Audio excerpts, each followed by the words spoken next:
Hey Ben, here's a quick video explaining some of what we talked about today.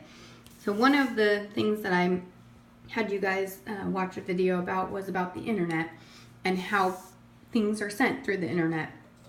One of the ways that it happens is the internet will you write a message, you say hello.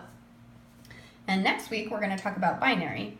And so this is an H in binary, and that's binary is the language that computers talk in. So this is your message of hello, and what it does is you go to send your message and you say, I have this IP address. I want to send it to hi.com. You don't know what the IP address is because that's hard to remember. How do you remember so many numbers? It's a lot easier to remember words.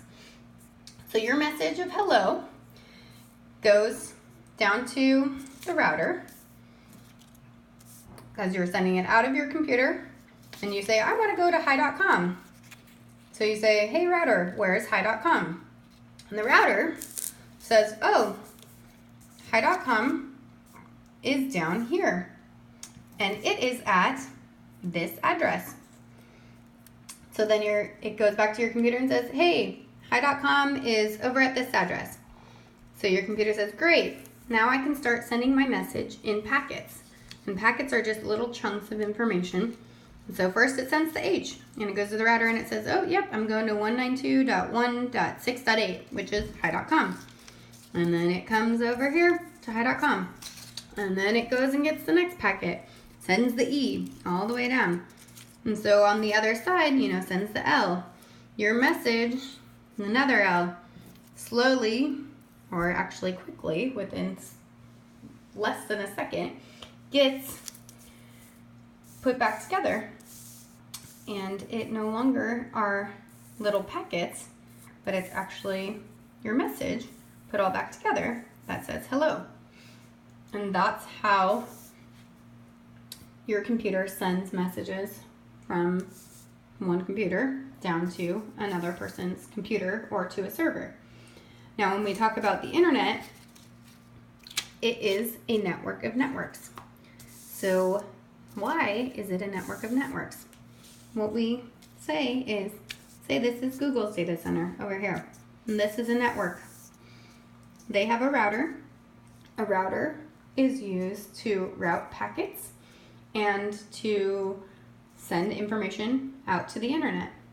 So we have the internet over here. It's connected to this router. This network is then also connected to this router, which houses the data center for hi.com, helpme.com, and server.com. And so it allows this network and this network to be connected across the internet, and many other networks that would be around here in the same area as well. And so the internet is a network of networks. Another important key term to know is DNS. So we talked about this address here, and your computer sends it to this address. It's going to send it to hi.com. And it's going to go, this is the IP address of hi.com. Well, since it's easier for people to remember hi.com versus this address, the IP address, you can type in hi.com and it goes to a DNS or domain name system server. And that server will tell you, oh, hi.com is this IP address. And that's how we're able to just use a website address and connect to their IP address. Just think of an IP address as the postal address. So if you have your friends, you want to send them a package, or in this case, in the terms of the internet, we call it a packet. Then we say, hey, where does my friend John live? And the DNS server says, John lives on 123 Main Street in small town, USA. And so then you can send your package directly to John's address. And the domain name system or DNS server is what tells you where John lives. So it's kind of a lookup system in that sense. And that's how DNS works. So the couple things to remember are an IP address. This is an IP address. The DNS. The DNS is what translates google.com into an IP address. And the IP address is where your server lives. A router routes your packets, which your packets are part of your pieces of your message that you wanted to send to your other server.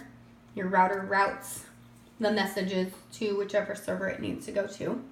And then the internet is a network of networks.